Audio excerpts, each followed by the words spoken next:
स्वागत है। दोस्तों, आप सब जानते हैं अब लद्दाख में भारत और चीन के बीच कितना टेंशन चल रहा है। गलवान एरिया को लेकर कभी भी भारत और चीन के बीच लिमिटेड वार हो सकता है और होना भी चाहिए, क्योंकि चीन जो पाप किया है उसे सजा मिलना चाहिए। मुझे बहुत सारे दोस्त पूछते हैं, भाई हम कैसे पाकिस्तान से पीओके और चीन से सीओके मतलब अक्साई चीन वापस ले सकते हैं, ये बताओ। इस टॉपिक पर मैं 2-3 वीडियो बना चुका हूं, लेकिन आज का मेरा ये वीडियो अलग टाइप का है। आज मैं आप सबको मेरा दिल के कुछ बात बताने वाला हूं, कैसे हमारी सरकार पिछले 60-70 साल से सेना को कमजोर करती रही, पीओके और सीओके को वापस लाने के लिए कोई काम नहीं किया। नतीजा आज क्या हो रहा है आप सबके सामने है। आप सबको रिक्वेस्ट करूंगा, अगर आप देशभक्त हैं तो आखिर तक ये वीडियो को देखते रहिए। अगर आप बीजेपी कांग्रेस सपोर्टर है तो प्लीज ये वीडियो को स्किप कर दीजिए, क्योंकि मैं इस वीडियो में बहुत सारे हार्ड बात बताने वाला हूं जो आपको पसंद नहीं आएगा। इसके साथ आखिर में बताऊंगा कैसे हमारा एयरफोर्स, आर्मी और नेवी लद्दाख में चीन को मुंहतोड़ जवाब देने के लिए तैयार है। जानने के लिए आप आखिर तक ये वीडियो को देखते रहिए और ये वीडियो को ज्यादा से ज्यादा लाइक शेयर करना मत भूलिए, ताकि ज्यादा लोग ये वीडियो को देख सके। देखिए, आप सब जानते हैं जब पाकिस्तान जम्मू कश्मीर पर हमला करके बड़ा एरिया पर कब्जा कर लिया, तब जाके हरि सिंह भारत के साथ मिले। बाद में पीओके मुद्दे को नेहरू जी यूएन में लेकर उलझा दिया। तब हमारी सेना को अगर हुक्म देते, सेना पीओके को फिर से जीत लेता, लेकिन ऐसा नहीं हुआ। अब आता हूं 1962 में। चीन धोखे से और नेहरू जी की मेहरबानी के कारण अक्साई चीन पर कब्जा किया है। पिछले 60-70 साल से कश्मीर में मतलब हमारे घर में पाकिस्तान और चीन अंदर आके बैठे हैं। आप मुझे ईमानदारी से बताओ, इतनी सालों से हमारे सरकार पीओके और सीओके को वापस लेने के लिए क्या क्या कदम उठाए हैं। एक्चुअली बचपन से ही हमारे बच्चों को इस बारे में पढ़ाना चाहिए, लेकिन हमारे हिस्ट्री और ज्योग्राफी से पीओके और सीओके इशू गायब है। मुझे 2010 में जब मैं +2 में था तब पीओके और सीओके के बारे में पता चला। अब पीओके को वापस लेने की जो भी बात हो रहा है 2014 के बाद हो रहा है। फिर भी मोदी सरकार अब हर साल पाकिस्तान आर्मी का फौजी फाउंडेशन से $70-80 मिलियन का सीमेंट खरीद रहा है। कांग्रेस टाइम पे ये नंबर ज्यादा था, अब कम खरीद रहा है। लेकिन मेरा सवाल है, जीरो क्यों नहीं हुआ? हमें पाकिस्तानी सेना द्वारा बनाए गए सामान को खरीदने की क्या जरूरत है? मैं तो सिर्फ एक सीमेंट का एग्जाम्पल दिया, बाकी और ऐसे सामान लिस्ट में हो सकता है। देखिए, पीओके एक दिन हमारा होगा, इस पे कोई डाउट नहीं है, क्योंकि पाकिस्तान अपनी बर्बादी की ओर तेजी से जा रहा है। अब आता हूं चीन के ऊपर। देखिए, नेहरू जी ने तो 1962 में गलती की। हमारी सेना चीन से ताकतवर होने के बावजूद हम जंग हारे और एक बड़ा हिस्सा चीन ने कब्जा कर लिया। लेकिन क्या नेहरू जी के बाद बाकी सरकारों ने अक्साई चीन को वापस लेने की कोशिश की? नहीं की। अब मोदी सरकार का भी चीन को लेकर पॉलिसी फेल है। ऐसा मैं क्यों कह रहा हूं, आपको शुरू से समझाता हूं कैसे सब सरकार मिलकर सेना को कमजोर किया है। 1965 में जब पाकिस्तान भारत से जंग हारने लगा, तब वो चीन से ये रिक्वेस्ट की, चीन भी भारत पर हमला कर दे ताकि भारत जंग हार जाए। चीन ने तब भारत पर हमला तो नहीं किया, लेकिन भारत को सिक्किम के नाथुला और जलेपला दर्रा को खाली करने के लिए कहा। भारत सरकार ने चीन की बात मान लिया, लेकिन जनरल सगत सिंह ने नाथुला को खाली करने के लिए राजी नहीं हुए, क्योंकि नाथुला ऊंचाई पर थी। चीन अगर नाथुला पर कब्जा कर देता, पूरा सिक्किम में क्या हो रहा है वो आसानी से देख सकता है। लेकिन भारत ने जलेपला दर्रा को खाली कर दी, चीन ने उसे कब्जा कर लिया। आज भी जलेपला चीन के पास है। 1967 में चीन फिर से नाथुला और चोला में गड़बड़ी की और धोखे से हमारे 80 जवानों को शहीद कर दिया। जब सगत सिंह ने देखा चीनी नाथुला में असरदार फायरिंग कर रहे हैं, तो उन्होंने तोप से फायरिंग का हुक्म दे दिया। उस समय तोप खाने की फायरिंग का हुक्म देने का अधिकार सिर्फ प्रधानमंत्री के पास था। यहां तक आर्मी जनरल को भी ये फैसला लेने का अधिकार नहीं था। लेकिन जब ऊपर से कोई हुक्म नहीं आया और चीनी दबाव बढ़ने लगा, तो जनरल सगत सिंह ने तोपों से फायर खुलवा दिया। इससे चीन को बहुत नुकसान हुआ और उनके 300 से अधिक सैनिक मारे गए। जो सगत सिंह नाथुला को चीन के कब्जे से जाने से 2 बार बचाया, भारत सरकार उन्हें अवार्ड देना तो दूर की बात, प्रधानमंत्री को क्यों नहीं पूछ के तोपों से फायरिंग किया?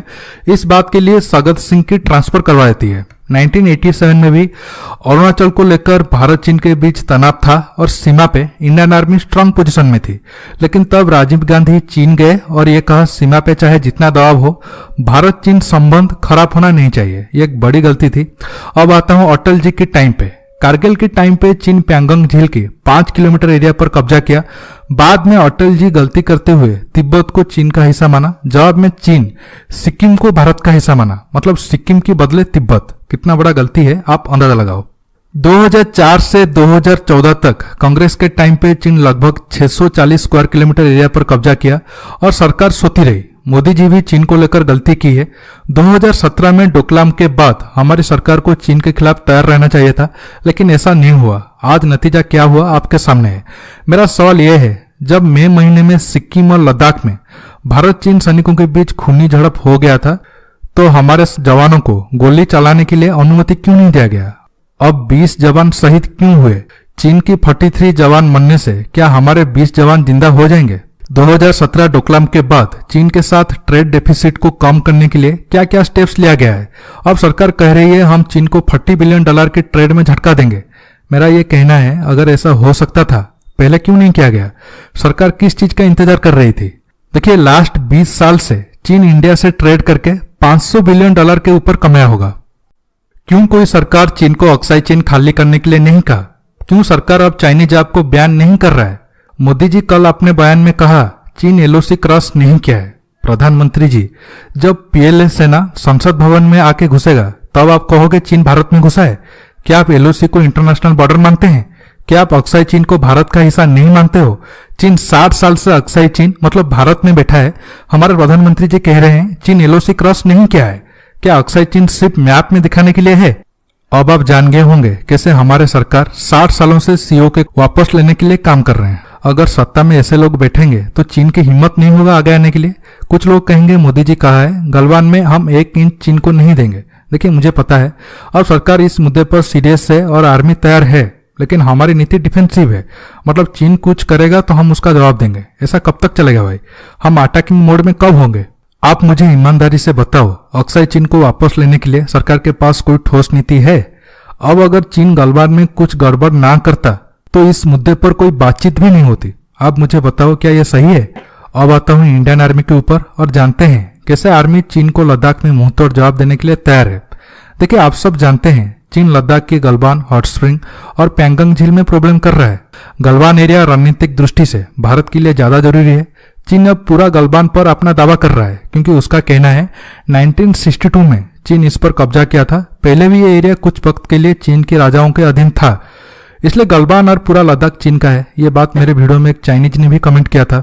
मैंने उसे जवाब दिया, भगवान महादेव कैलाश में तब से हैं जब पूरी दुनिया में इंसानों का नामो निशान नहीं था, इसलिए हम एक दिन कैलाश माउंटेन तक एरिया को अपने कब्जे में लेंगे। देखिए, चीन दौलत बेग ओल्डी रोड के कारण गलवान वैली पर अपना दावा जता रहा है क्योंकि दौलत बेग ओल्डी रोड आखिर तक गया है। इस रोड के आखिर पॉइंट से काराकोरम हाईवे सिर्फ 8-10 किलोमीटर रेंज में है। मतलब सिप्पेक की गर्दन भारत के हाथों में है, इसलिए चीन बेचैन हो रहा है। अब मैं आपको मैप में समझाता हूं। देखिए, ये पूरा गलवान एरिया है। इस एरिया में भारत चीन के बीच झड़प हुई थी क्योंकि चीन आगे आना चाहता था।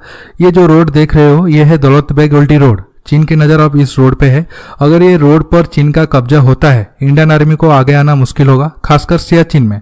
अब खबर आ रही है इंडियन आर्मी ने अब गलवान नदी में 60 मीटर का पुल बना दिया है। चीन पहले ये पुल को लेकर काफी विरोध कर रहा था। सैटेलाइट इमेज से पता चला है कि ये एरिया में काफी मात्रा में चीनी सैनिक है। अब लद्दाख में चीन के साथ तनाव चरम पर है। देखिए, ये सब देखते हुए अब भारत धोखेबाज चीन को हर तरीके से सबक सिखाने की तैयारी कर रहा है। सेना, वायुसेना और नेवी को हाई अलर्ट पर रखा गया है। वायुसेना अपने लड़ाकू विमानों को फॉरवर्ड बेस में तैनात कर रही है। चीन के नापाक हरकत को देखते हुए वायुसेना ने सुखोई 30 MKI, मिराज 2000 और जागुआर लड़ाकू विमान को फ्रंट लाइन पर पहुंचा दिया है, जहां से विमान शॉर्ट नोटिस पर ऑपरेशन को अंजाम दे सकते हैं। भारतीय सेना को पूर्वी लद्दाख सेक्टर में सपोर्ट के लिए अमेरिकी अपाचे हेलीकॉप्टर को भी नजदीक में तैनात किया गया है। चिन्नूक और MI-17 हेलीकॉप्टर को भी लेह एयरबेस पर तैनात किया गया है। इसके साथ नेवी के P-8I विमान को भी तैनात किया गया है। आप सोच रहे होंगे P-8I को तो इंडियन नेवी सबमरीन हंट के लिए इस्तेमाल करती है, लद्दाख में इस एयरक्राफ्ट का क्या काम है? देखिए, P-8I की सेंसर काफी स्ट्रांग है, इसलिए उसे रिकॉनेसेंस मिशन के लिए इस्तेमाल किया जा रहा है। इसी बीच एयरफोर्स चीफ RKS भदौरिया जी ने लेह और श्रीनगर एयरबेस दौरा किया है। इसे चीन को बड़े संकेत देने के तौर पर देखा जा रहा है। यहां से लद्दाख में किसी भी ऑपरेशन को तत्काल अंजाम दिया जा सकता है। श्रीनगर, अवंतीपुरा, बरेली, आदमपुर, हलबारा, अंबाला, सिरसा में भारतीय वायुसेना के विमान अलर्ट मोड पे है। चीन अगर शांति से पीछे हटता है तो ठीक है, नहीं तो इंडियन एयरफोर्स लद्दाख एरिया में चीन को मुंहतोड़ जवाब देने के लिए तैयार है। मुझे उम्मीद है मोदी जी अब 1962 जैसा गलती नहीं करेंगे। दोस्तों आज की वीडियो में बस इतना ही। ये वीडियो आपको कैसा लगा नीचे कमेंट करके बताइए। ये वीडियो को लाइक शेयर करने के साथ साथ मेरे चैनल को सब्सक्राइब करिए और सब्सक्राइब बटन के पास जो बेल आइकन है उसे प्रेस करना मत भूलिए। दोस्तों रहता हूं, बहुत जल्द एक न्यू टॉपिक के साथ मिलूंगा। नमस्कार, जय हिंद।